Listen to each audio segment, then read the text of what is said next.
Hello students, learn 24 academy में आपका स्वागत है। देखिए स्टूडेंट्स, हम पढ़ रहे हैं एकलव्य मॉडल रेजिडेंशियल स्कूल के लिए जीके एंड जीएस वाला सेक्शन देख रहे हैं। ठीक है, तो ये जीके जीएस बहुत ज़्यादा इंपॉर्टेंट है आपके एग्जाम पॉइंट ऑफ व्यू से, क्योंकि ये काफ़ी ज़्यादा स्कोरिंग मार्क्स स्कोर कर सकते हैं, है ना। अगर आप डायरेक्शन बेस्ड तैयारी करें, आपकी अगर डायरेक्शन सही हो, आपने सिलेबस के हर एक पॉइंट को आपने ध्यान में रखा है, तो आप जीके जीएस में बहुत अच्छा स्कोर कर सकते हैं। बहुत ज़्यादा डिफिकल्ट नहीं होता। बहुत बच्चे सोचते हैं कि इसमें क्या पढ़े, आपके सिलेबस में लिखे रहते हैं टॉपिक, ठीक है, वहीं से ये चीज़ें हमें निकालनी होती है। अब सिलेबस में साफ लिखा हुआ है स्पेशली एम्फेसाइज ऑन एजुकेशन, तो हमें एजुकेशन जो शिक्षा से रिलेटेड जो योजना है वो देखनी है। इसके अलावा शिक्षा से रिलेटेड जो भी करंट अफेयर्स है ये देखने हैं। अगर आप इन चीज़ों को करके जाते हैं तो आप जीके एंड जीएस वाले टॉपिक अपने कंप्लीट कर लेंगे। अब इसमें भी ये चीज़ें हैं कि क्या पढ़े, बहुत सारी चीज़ें होती हैं, बहुत सारी चीज़ें उल्टी सीधी चीज़ें लिखी हुई हैं। अगर आप सब पढ़ने बैठेंगे तो आपका टाइम ही वेस्ट हो जाएगा। ठीक है, तो इसीलिए हम आपके लिए नोट्स बना बना के ला रहे हैं, काफ़ी ज़्यादा इंपॉर्टेंट है।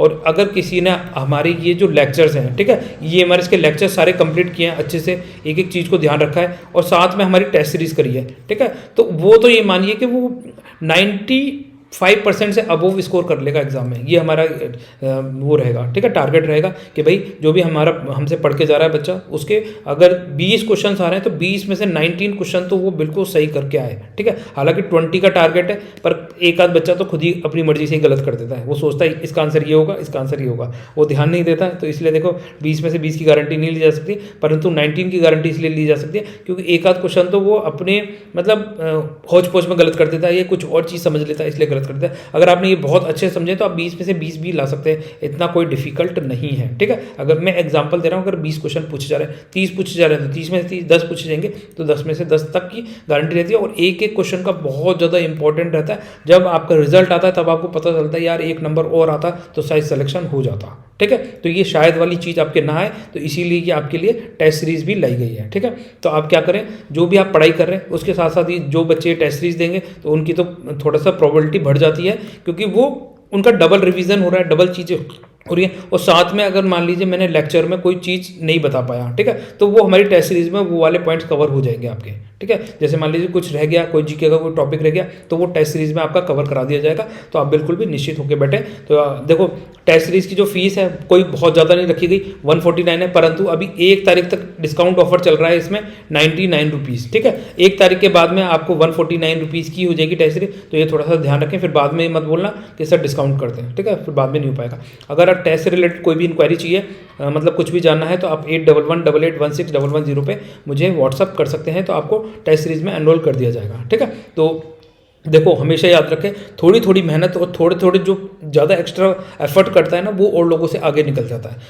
ये इतिहास गवाह है, मैं नहीं कह रहा, इतिहास में पन्नों में जाके देखिए, जिन बच्चों ने थोड़ी एक्स्ट्रा मेहनत करी है वो आगे निकल कर जॉब ले ली। जो थोड़े से नंबरों से रह गए, एक आध नंबर 2-3 नंबर से रह गए, वो अपनी लापरवाही की वजह से रह गए। ठीक है, लापरवाही क्या करते हैं, अब जैसे मान लीजिए आपने 4 घंटे पढ़ाई करी, फिर आप क्या करते हैं 2 घंटे उसको टाइम वेस्ट करने में लग जाते हैं। भाई जब आपके पास बर्डन रहेगा, आपने मान लीजिए टेस्ट सीरीज में एनरोल कर रखा है, तो आपको ये भी रहेगा कि यार मुझे अभी टेस्ट भी देना है, तो आप फिर पढ़ने बैठ जाएंगे, तो आप अपने टाइम का पूरा प्रॉपर यूटिलाइजेशन करेंगे। ठीक है, अब जैसे मान लीजिए कुछ चीज़ आप रह रही है, तो वो यहाँ से आप जब क्वेश्चन पढ़ेंगे तो क्लिक करेगी ना, और ये चीज़ तो मैंने पढ़ी थी पर मेरे को याद नहीं आ रही, वो यहीं कर लीजिए ना। एग्जाम में आप ये सोचने बैठे हैं, टाइम वेस्ट करने बैठे हैं, उससे बढ़िया तो घर पे ही कर लेनी चाहिए। मैं ये नहीं कह रहा हमारी टेस्ट लें, अब कहीं और लें, पर लें जरूर। ठीक है, टेस्ट देने से क्या होता है, टेस्ट देने से आपका जो IQ है वो बढ़ता है, एनालाइजिंग पावर बढ़ती है। ठीक है, क्वेश्चन को अटेंड करने का तरीका आप में विकसित होता है। तो ये चीज़ें थोड़ा सा ध्यान रखें। ठीक है, अब देखिए आज के लेक्चर में क्या करेंगे हम, आज के लेक्चर में हम देखेंगे schemes for uplifting tribal families. ठीक है, तो जो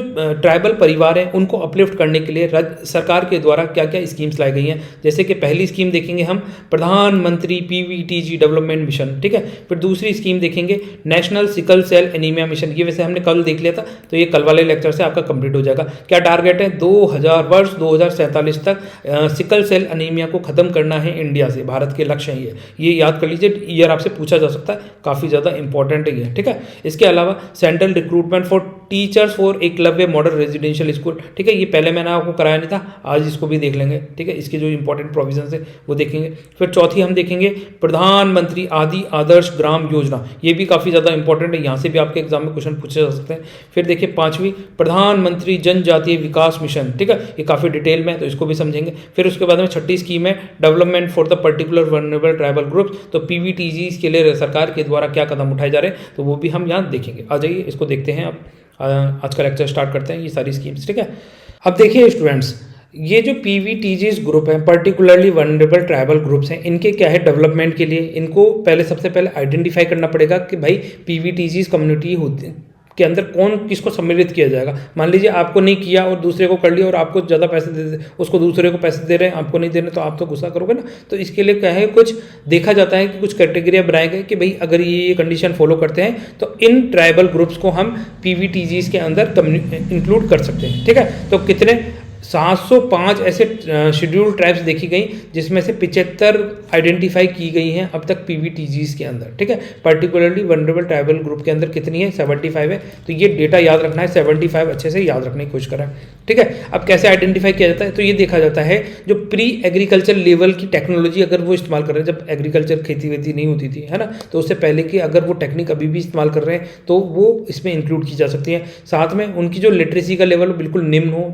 निम्न दर्जे का हो, बिल्कुल पढ़े लिखे ना हो, पढ़ाई लिखाई से कोई सरोकार ना हो, तो ऐसी कम्युनिटीज़ को PVTG डिक्लेयर किया जा सकता है। साथ में जो इकोनॉमिक बैकवर्डनेस, उनमें पैसों का तो कोई लेन देन ही ना हो, ठीक है, बहुत ज़्यादा आर्थिक पिछड़े हों, तो वो इसमें इंक्लूड की जा सकती है। साथ में डिक्लाइन और स्टैग्नेंट पॉपुलेशन, जो उनकी पॉपुलेशन है या तो रुकी हुई है या कंटिन्यू डिक्लाइन कर रही है, गिरती जा रही है, तो ऐसी कम्युनिटीज़ को PVTGs के अंदर इंक्लूड किया जा सकता है, ठीक है। इसके अलावा जो ये PVTG है 75, तो ये क्या शुरू में इतनी थी? नहीं, इसके लिए PVTGs के हमारे इंडिया में प्रोग्राम चलाया गया था 1975 में, और इसमें 52 ऐसी PVTGs कम्युनिटी को डिक्लेयर किया गया था। फिर बाद में 1993 के अंदर 23 और PVTGs कम्युनिटी को इसके अंदर इंक्लूड करके टोटल मिला के 75 कम्युनिटी बन गई हैं। तो ये थोड़ा सा ध्यान रख सकते हैं। 1975 में सबसे पहले 52, फिर 1993 में 23 कम्युनिटी को इसमें इंक्लूड किया गया था। अब टोटल मिला के कितनी है? 75 ऐसी कम्युनिटीज़ हैं जिनको पर्टिकुलरली वनरेबल ट्राइबल ग्रुप्स के अंदर सम्मिलित किया गया है, ठीक है। ये हम क्यों पढ़ रहे हैं? क्योंकि एकलव्य मॉडल रेजिडेंशियल स्कूल जो बनाए जा रहे हैं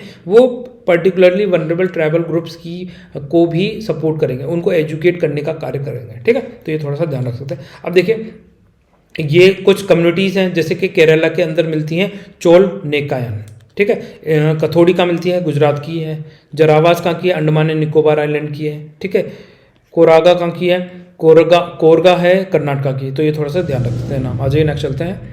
अब देखिए नेक्स्ट यहाँ पर कौन सी थी? नेक्स्ट थी यहाँ पर, पहली हो गई, ये अपन कर चुके हैं, ठीक है।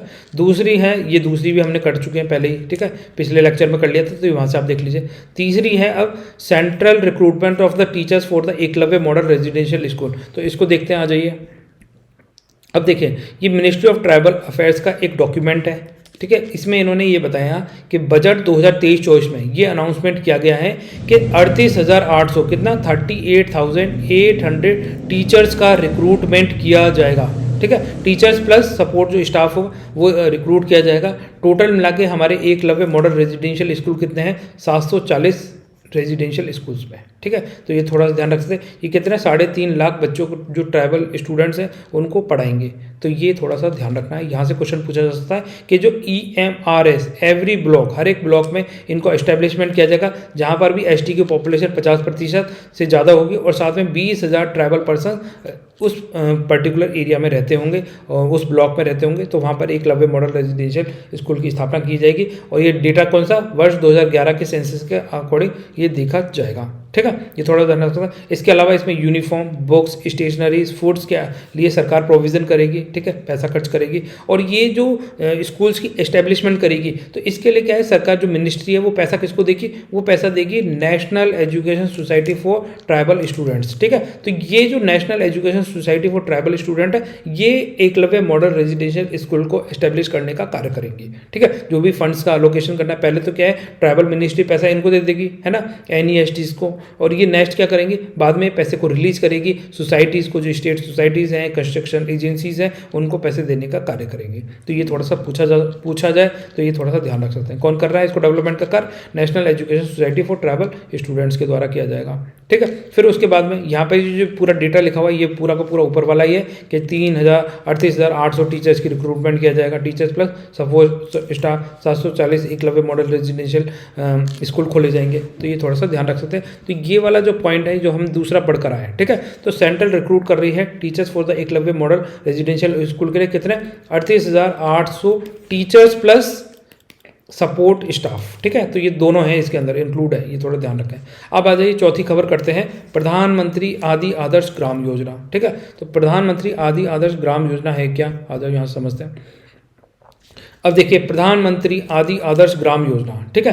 तो ये कब से इनिशिएट की गई है, तो वर्ष 2021-22 में इसे लॉन्च किया गया, 25-26 तक ये चलेगी। तो 5 ईयर की है, 5 साल की है, सबसे पहले ये ध्यान रखें। तो ये आदि आदर्श ग्राम योजना है, ये क्या नई स्कीम है, नहीं ये नई स्कीम नहीं है। जो पुरानी स्कीम थी, जैसे स्पेशली सेंट्रल असिस्टेंट स्कीम थी, जो ट्राइबल सब स्कीम्स को मर्ज करके ये स्कीम बनाई गई है, ठीक है। तो ये थोड़ा सा ध्यान रखें, नई स्कीम है, परंतु इसमें क्या है, जो पुरानी ट्राइबल्स को असिस्ट करना, जो उनको पैसा दिया जाता है या फिर उनको डेवलप करने के लिए जो स्कीम्स थी, उन्हीं को मर्ज करके प्रधानमंत्री आदि आदर्श ग्राम योजना बनाई गई है, ठीक है। तो ये थोड़ा सा नाम याद रखना है। कब से कब तक इसका ड्यूरेशन, 2021 से 2025-26 तक, मतलब 21-22 से लेकर 25-26 तक चलेगी।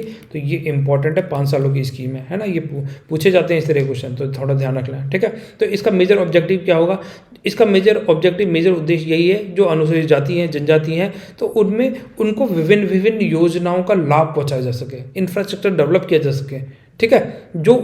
जो जैसे हमारे और उनके बीच में जो गैप रह गया, उस गैप को भरा जा सके, ठीक है। तो mitigating gap and providing the basic infrastructure in the village, ठीक है। तो ये थोड़ा सा ध्यान रख सकते हैं। इन ट्राइबल फैमिलीज को मुख्य धारा तक जोड़ने के लिए प्रधानमंत्री आदि आदर्श ग्राम योजना लेकर आई गई है।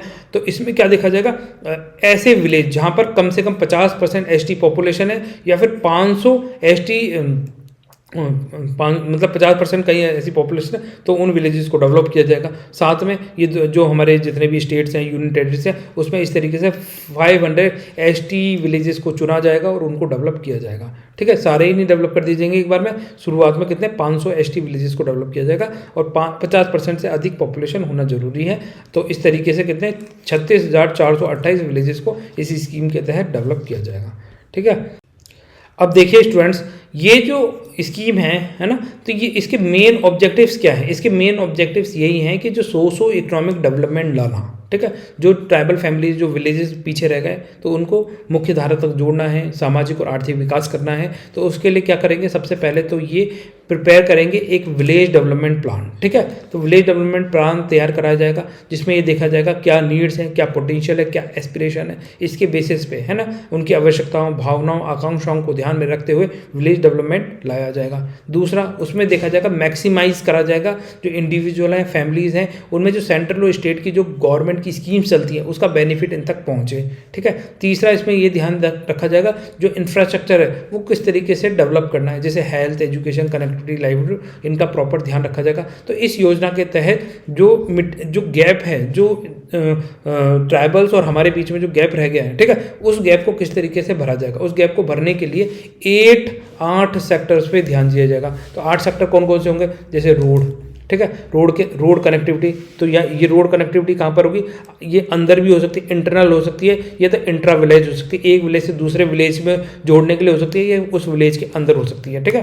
तो ये थोड़ा ध्यान रखें। इंटरनल एंड इंटर विलेज का सिंपल सा मतलब है एक विलेज के अंदर की रोडें बनाना, और इंटर विलेज मतलब एक विलेज से दूसरे विलेज को जोड़ते हुए या ब्लॉक को जोड़ते हुए रोड का कनेक्ट करना। दूसरे नंबर पर telecommunication connectivity, mobile phone and internet की सुविधा वहाँ तक पहुँचाई जाए। तीसरा हो जाएगा स्कूल्स का निर्माण कराया जाएगा। चौथा हो जाएगा आंगनबाड़ी का निर्माण कराया जाएगा। पांचवा हो जाएगा हेल्थ सब सेंटर्स का निर्माण कराया जाएगा, जैसे कम्युनिटी सेंटर होते हैं, पीएससीज होते हैं, सीएससीज होते हैं, तो उनको डेवलप किया जाएगा, ठीक है। जहाँ पर क्या होगा, मेडिकल फैसिलिटीज़ वहाँ तक प्रोवाइड करा सकते हैं। साथ में ड्रिंकिंग वाटर फैसिलिटीज़ प्रोवाइड कराई जाएगी, ड्रेनेज का व्यवस्था रखी जाएगी, सॉलिड वेस्ट मैनेजमेंट किया जाएगा। तो ये टोटल मिला के ऐसी 8 स्कीम्स हैं, इनको फोकस करते हुए एक विलेज को डेवलप किया जाएगा, ठीक है। तो प्रधानमंत्री आदि आदर्श ग्राम योजना के तहत, तो ये थोड़ा सा ध्यान रखें, 5 साल की स्कीम है, ठीक है, और ये 2021-22 से 2025-26 तक चलेगी, ठीक है। तो विलेज को इसमें डेवलप करना है। तो हालांकि इसमें क्वेश्चन बनने का तो यही है कितने साल की है, कब लॉन्च की गई है, ठीक है। और ये क्या है, special central assistant to the tribal sub schemes जो हैं उनको मॉडिफाई करके ये स्कीम बनाई गई है, थोड़ा सा ध्यान रखें, ठीक है। आज ये नेक्स्ट चलते हैं। अब देखिए नेक्स्ट है यहाँ पर, अब देखिए स्टूडेंट्स, 5वीं खबर है हमारे पास में, प्रधानमंत्री जनजातीय विकास मिशन। तो आज ये 5वीं स्कीम समझते हैं क्या है ये। तो देखो, प्रधानमंत्री जनजातीय विकास मिशन के तहत ठीक है, क्या है, तो ये जो जनजाति हैं, ट्राइबल्स हैं, उनके डेवलपमेंट के लिए सरकार के द्वारा स्कीम चलाई जा रही है। तो कौन कौन सी है, तो जैसे हमने पीछे पढ़ा था एकलव्य मॉडल रेजिडेंशियल स्कूल, ठीक है, तो ये कब स्टार्ट करी गई थी, 1997-98 में इसको स्टार्ट किया गया था। तो ये क्या है, इनके शेड्यूल ट्राइब्स के डेवलपमेंट के लिए स्कीम है। इसके अलावा ये जो ग्रांट दिए जा रहे हैं, जो छूट दी जा रही है, ठीक है, तो आर्टिकल कौन सा 275 सब क्लोज 1 के तहत ये छूट दी जा रही है, और ये काफ़ी ज़्यादा इंपॉर्टेंट है, ये आपसे एग्जाम में पूछी जा सकती है, तो इसको अच्छे से याद कर लें। हमारे कॉन्स्टिट्यूशन में इसका प्रोविजन है। तीसरी खबर है, जैसे स्कीम है प्रधानमंत्री आदि आदर्श ग्राम योजना, जस्ट अभी देख कर आए आदि आदर्श ग्राम योजना क्या है। तो इस तरीके से ग्राम को विकसित करना, कितने 36,442 विलेजेस का डेवलपमेंट किया जाएगा, जहाँ पे 50% से अधिक पॉपुलेशन है, और ऐसे 500 एसटीज जो गांव है उनको कवर किया जाएगा सेंट्रल और स्टेट के अंदर। तो ये थोड़ा सा ध्यान रख सकते हैं। इसके अलावा नेशनल फेलोशिप हमने मिशन स्कीम देखी थी, जो स्कॉलरशिप प्रोवाइड करती है हायर एजुकेशन के लिए, ठीक है, और ओवरसीज स्कॉलरशिप प्रोग्राम भी देखा था, ठीक है, नेशनल ओवरसीज स्कॉलरशिप थी किसके, एसटी स्टूडेंट के लिए जो विदेश जाके पढ़ सकते हैं, ठीक है। तो ये खबर, ये सारी जो हमने स्कीम्स पढ़ी हैं अभी तक, वो सारी क्या है, वो ट्राइबल्स के डेवलपमेंट के लिए हैं। तो वही सारी खबरें आएंगी, है ना, वही सारी स्कीम्स आएंगी। इसके अलावा aid to voluntary organisation working for the welfare for the scheduled tribe, अगर जैसे मान लीजिए कोई प्राइवेट ऑर्गेनाइजेशन है, वो काम करना चाहती है शेड्यूल्ड ट्राइब्स के लिए, डेवलपमेंट के लिए, उनके वेलफेयर के लिए, तो वो कर सकती है, वो एनजीओज कर सकती हैं, ठीक है। इसके अलावा venture capital fund, venture capital fund क्या होता है, देखो वेंचर कैपिटल फंड सिंपल सी बात है कि जैसे मान लीजिए कोई शेड्यूल्ड ट्राइब है, वो अपनी खुद की कोई इंडस्ट्री लगाना चाहता है, कोई बिजनेस करना चाहता है, तो एक पहले से कोई बहुत बड़ी इंडस्ट्री एस्टेब्लिश है, तो वो कुछ पैसा इसको स्टार्टअप के लिए दे देती है, फंड दे देती है, एज एन फंड प्रोवाइड कर देती है कि भाई तुम मुझे 1% 2% ब्याज इस पर देते रहना है, जो मैं पैसे दे रहा हूँ, और तो बाकी तुम अपना रन इस बिजनेस को चलाओ, और तुमको जो भी असिस्टेंट चाहिए, ठीक है, वो भी प्रोवाइड करेंगे, टेक्निकल असिस्टेंट चाहिए, सपोर्ट चाहिए, ठीक है, तो वो ज्ञान देने के लिए भी बैठे रहते हैं। तो ये वेंचर कैपिटल फंड बोला जाता है, ठीक है। इसके अलावा प्रधानमंत्री जनजातीय विकास मिशन, तो जनजातीय विकास मिशन क्या है, विकास मिशन सिंपल सी बात है कि जो जनजाति है, जो पीछे रह गई है, जो पिछड़ी रह गई है, उनको मुख्य धारा तक जोड़ना है, इसके लिए डेवलपमेंट प्लान्स लाना है, ठीक है। Pre matric scholarship, pre matric दोनों तरफ सेम ही आ गया, प्री मैट्रिक ये एक ही स्कीम है, ठीक है। तो ये प्री मैट्रिक क्या है, 9 से लेकर 10th क्लास तक के बच्चों को दी जाती है। तो आपको इसमें क्या बताना है, जैसे मान लीजिए कोई डे स्कॉलर है, तो डे स्कॉलर को लिए कितनी अमाउंट दिया जाता है, और कोई हॉस्टल में रहता है, मान लीजिए हॉस्टल में पढ़ रहा है, तो हॉस्टल वाले बंदे के लिए कितना स्कॉलरशिप अमाउंट है, तो ये बताना है आपको प्री मैट्रिक में कितनी स्कॉलरशिप दी जाती है, और साथ में पोस्ट मैट्रिक वाले की भी स्कॉलरशिप का अमाउंट बताइए, ठीक है, दोनों बताने हैं, डे स्कॉलर और हॉस्टलर के लिए, ठीक है। तो ये पूछे जा सकते हैं, तो इसलिए थोड़ा ध्यान रखें। अब आ जाइए support to tribal research institute development of the particularly vulnerable tribal groups, ठीक है। जो पीवीटीज हैं, इनको सपोर्ट देने के लिए सरकार के द्वारा क्या प्रयास किए जा रहे हैं, और लास्ट पॉइंट भी यही है, वहाँ पर देखें ये स्कीम में अगर हम इसमें जाते हैं, तो आज के लेक्चर का हमारा development of particularly vulnerable tribal groups, ठीक है। तो डेवलपमेंट के लिए पीवीटीज के लिए सरकार क्या कर रही है, आ जाइए इसको भी देखते हैं। तो देखिए इसको देख रही है, तो कैबिनेट जो है उसने अभी 24,104 करोड़ रुपए अलाउ कर दिए हैं, ठीक है। तो ये जो पीवीटीजीज ग्रुप है ना, ये आज की द हिंदू न्यूज़पेपर का आर्टिकल है, तो उसके अंदर आज ही छपा था, तो आज मैं वहाँ से लेकर आया हूँ आपके लिए कि 24,104 करोड़ रुपए जो कैबिनेट है उसने अप्रूव कर दिए हैं ट्राइबल वेलफेयर के लिए, ठीक है। तो इसमें क्या है, जैसे प्रधानमंत्री जनजातीय न्याय महाअभियान, ठीक है, जनमन हमने देखा था। तो ये जो जनमन, अब जैसे करंट में टॉपिक चल रहा है, यही क्या है, स्कूल्स में पूछ लेते हैं, यही यूपीएससी में भी आ जाता है, यही चीज़ें एसएससी में भी पूछ ली जाती है, यही चीज़ें जो स्टेट सर्विस कमीशन एग्जाम्स होते हैं वहाँ पूछ लिया जाता है, कोई अलग से थोड़ी आती हैं। तो ये सारी चीज़ें इंटर रिलेटेड होती हैं, आप इनको ऐसा मत समझिए स्कूल के लिए, पर ये जब स्कूल की बात कर रहे हैं तो स्कूल से रिलेटेड है। अब ये ट्राइब हम क्यों पढ़ रहे हैं, EMRS, ये एजुकेशन वाली स्कीम ना होकर ये ट्राइबल स्कीम हो गई, ठीक है, और ट्राइबल मिनिस्ट्री कर रहा है, तो ये करंट का टॉपिक हो जाता है, तो ये भी आपसे पूछा जा सकता है। हालांकि हमारा एम्फेसाइज स्कूल से एजुकेशन, स्कूल से रिलेटेड जो योजना है, स्कूल से रिलेटेड जो एजुकेशन से रिलेटेड जो करंट अफेयर्स के टॉपिक रहेंगे उसी पर रखेंगे, परंतु कुछ टॉपिक्स अगर आपके कोर्स से रिलेटेड या इंटरलिंक करते हुए आ रहे हैं, तो वो भी हमारा फर्ज है कि आपको कंप्लीट कराया जाए, ठीक है। तो अब ये क्या है, जो जनमन जैसे जनजातीय आदिवासी न्याय महाअभियान योजना है, ठीक है, तो इसका फायदा दिया जाएगा। जो पर्टिकुलरली जो पीवीटीजीज हैं उनको मुख्य धारा तक जोड़ने के लिए जो प्रयास किए जा सकते हैं वो सारे किए जाएंगे, ठीक है। तो वो सारे क्या किए जाएंगे, अपने पीछे देखा कि किस तरीके से सबसे पहले रोडवेज बनाई जाएगी, फिर यहाँ पर कम्युनिकेशन एस्टेब्लिश किए जाएंगे, ट्रांसपोर्टेशन व्यवस्था की जाएगी, ठीक है, क्लीन वाटर प्रोवाइड कराया जाएगा, ठीक है। Sanitation and drinking facilities provide करी जाएगी। तो ये सारी चीज़ों को सम्मिलित रूप से इनका क्या होलिस्टिक विकास किया जाएगा, उसी के लिए सरकार ने पैसा खर्च किया है, ठीक है। तो जो आदिवासी कम्युनिटी पीछे रह गई थी उसको मुख्य धारा तक जोड़ने के लिए जनजातीय आदिवासी न्याय महाअभियान हमारे जो सेंट्रल गवर्नमेंट है उसके द्वारा ये स्टार्ट किया गया है। तो ये थोड़ा सा ध्यान रख सकते हैं, ठीक है। आज हम नेक्स्ट चलते हैं। अब देखिए जाते जाते क्वेश्चन कर लेते हैं। बताइए, ये क्वेश्चंस हैं आपके होमवर्क के क्वेश्चंस, ठीक है। तो इनके आंसर आपको कमेंट सेक्शन में लिखना है। पहला क्वेश्चन है, जो सिकल सेल अनीमिया है इसके लिए जो ये प्रोग्राम लॉन्च किया गया था, ठीक है, तो ये मध्य प्रदेश में कौन सी डिस्ट्रिक्ट से किया गया था। तो पहला क्वेश्चन हो जाएगा। इसी में ही एक क्वेश्चन आएगा, क्वेश्चन 5वां कर लीजिए इसको, ठीक है। ये तो पहला क्वेश्चन हो गया, सिकल सेल अनीमिया का ये कहाँ से लॉन्च किया गया था और ये कब तक इसको हमारे जड़ से ख़त्म करना है, इरेडिकेट करना है। तो आपको ईयर बताना है, सिकल सेल अनीमिया को कब तक हमारे जड़ से, मतलब इंडिया का टारगेट है कि कब तक हम इसे जड़ से ख़त्म कर देंगे इंडिया से, है ना। दूसरा क्वेश्चन है, पीएम पोषण स्कीम लॉन्च इन प्लेस, तो इसकी कौन सी जगह से लॉन्च की गई थी। जैसे ये सिकल सेल अनीमिया लॉन्च की गई है मध्य प्रदेश के इस जिले से, तो ये पीएम पोषण स्कीम कहाँ से लॉन्च की गई थी। इसकी ये बताना है किसके द्वारा लॉन्च की गई है, ये इसकी डेट लॉन्च बतानी है, कब किया गया था। और इसमें एक इंपॉर्टेंट क्वेश्चन ये बनता है कि पीएम पोषण की फुल फॉर्म बतानी है, ठीक है। फुल फॉर्म भी बतानी है। क्वेश्चन नंबर 6 हो जाएगा फुल फॉर्म, ठीक है। तो देखो पहला क्वेश्चन हो गया सिकल सेल अनीमिया कहाँ से लॉन्च किया गया। दूसरा क्वेश्चन हो गया पीएम पोषण स्कीम लॉन्च कहाँ से की गई है, ठीक है। तीसरा क्वेश्चन हो गया ये किसके द्वारा लॉन्च किया गया पीएम पोषण, और इसकी डेट बतानी है। चौथा क्वेश्चन, पांचवा क्वेश्चन मैं ईयर पूछ चुका हूँ सिकल सेल अनीमिया का। छठा क्वेश्चन पूछा है कि पीएम पोषण की फुल फॉर्म बतानी है। इसके अलावा एक क्वेश्चन और पूछा जाएगा, क्वेश्चन नंबर 7, जो आपका होगा न्यू एजुकेशन पॉलिसी से रिलेटेड, ठीक है। तो देखिए ये जो न्यू एजुकेशन पॉलिसी है इसमें आपने पढ़ा कि इसके अंदर 10+2 को रिप्लेस करते हुए न्यू जो स्कीम आई है 5+3+3+4, ठीक है।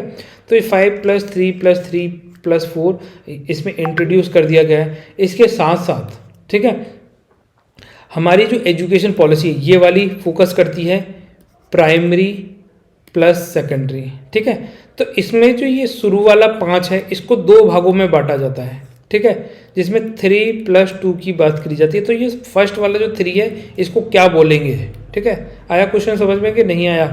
देखो ये न्यू एजुकेशन पॉलिसी जो 2020 की लेकर आए हैं इसमें क्या है 10+2 की बात करता है। तो 10 को हम बोलते हैं प्राइमरी एजुकेशन, 2 को बोलते हैं सेकेंडरी एजुकेशन, ठीक है। जब हम इसको लेकर आए तो इसको बोला गया फंडामेंटल पार्ट ऑफ एजुकेशन, ठीक है, फंडामेंटल।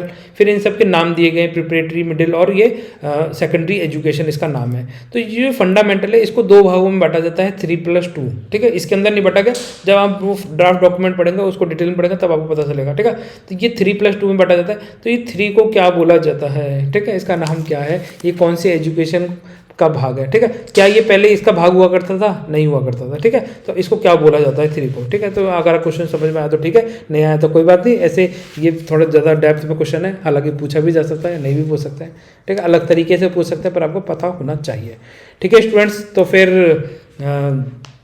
मिलते हैं नेक्स्ट लेक्चर में, ठीक है। और देखो आपको अगर लेक्चर अच्छा लगता है तो वीडियो को लाइक कर दीजिए, चैनल को सब्सक्राइब कर लीजिए और कमेंट सेक्शन में लिख के जरूर बताएंगे आपको वीडियो कैसे लग रहे हैं, ठीक है। उसी हिसाब से इनको कंटिन्यू रखा जाए, वरना क्यों मेहनत करी जाए, ठीक है। आपके कमेंट्स से ही हमें पता चलता है कि भाई जो हम आपके लिए प्रयास कर रहे हैं वो कैसा है। मतलब अगर आपको नहीं पसंद आ रहा तो आप ऐसे ही बता सकते हैं सर हमें नहीं पसंद आ रहा, आप रहने दीजिए, ठीक है। तो फिर मैं रहने देता हूँ, फिर क्यों फालतू मैं अपना टाइम वेस्ट करूँ और आपका भी टाइम वेस्ट करवाऊँ, ठीक है। तो आप मुझे कमेंट सेक्शन में लिख के बता सकते हैं वीडियो कैसा है, नहीं अच्छा है तो नहीं बताइए, अच्छा है तो बताइए, ठीक है। और कमेंट्स और आपकी कोई भी क्वेरीज हैं तो आप उसके बारे में कमेंट सेक्शन में लिख सकते हैं। और टेस्ट से रिलेटेड अगर आपको इन्फॉर्मेशन जाननी है तो आप मुझे व्हाट्सअप कर सकते हैं 8118816110 पे, ठीक है। और देखो बहुत सारे बच्चों ने अपने ड्रीम बताए, हालांकि वो ड्रीम तो मजाक वाला ड्रीम था। अब आपको अपना असली ड्रीम बताना है, आप जीवन में क्या अचीव करना चाहते हैं, आप क्यों इस दुनिया में आए हैं, क्या आपने इस चीज़ पर फोकस किया, कभी सोच के बताना। इस चीज़ पर कमेंट लिखना, वेट करूँगा मैं आपका, ठीक है। मुझे इंतज़ार रहेगा कि आपने अपने जीवन में अभी तक क्या पाया है और अपने जीवन में आप क्या पाना चाहते हैं, अपने क्या लक्ष्य लेके चल रहे हैं। क्या आपका लक्ष्य सिर्फ पैसे कमाना है, ठीक है, क्या सिर्फ आपको मनी मिल जाए तो आपकी सारी समस्या दूर हो जाएंगी, या फिर आपको सुख शांति मिल जाए। सुख प्लस शांति, शांति लड़की नहीं है, ठीक है, शांति मतलब शांति ही है और सुख सुख ही है, ठीक है। ये थोड़ा सा ध्यान रखें, सुख प्लस शांति और मनी, क्या चीज़ चाहिए आपको जीवन में, क्या लक्ष्य लेके चल रहे हैं आप, ठीक है। कमेंट सेक्शन में लिख के बताएं, मुझे आपके कमेंट्स का इंतजार रहेगा। तो फिर स्टूडेंट मिलते हैं नेक्स्ट लेक्चर में, तब तक के लिए बाय। आप सब खुश रहें, अपना ध्यान रखें।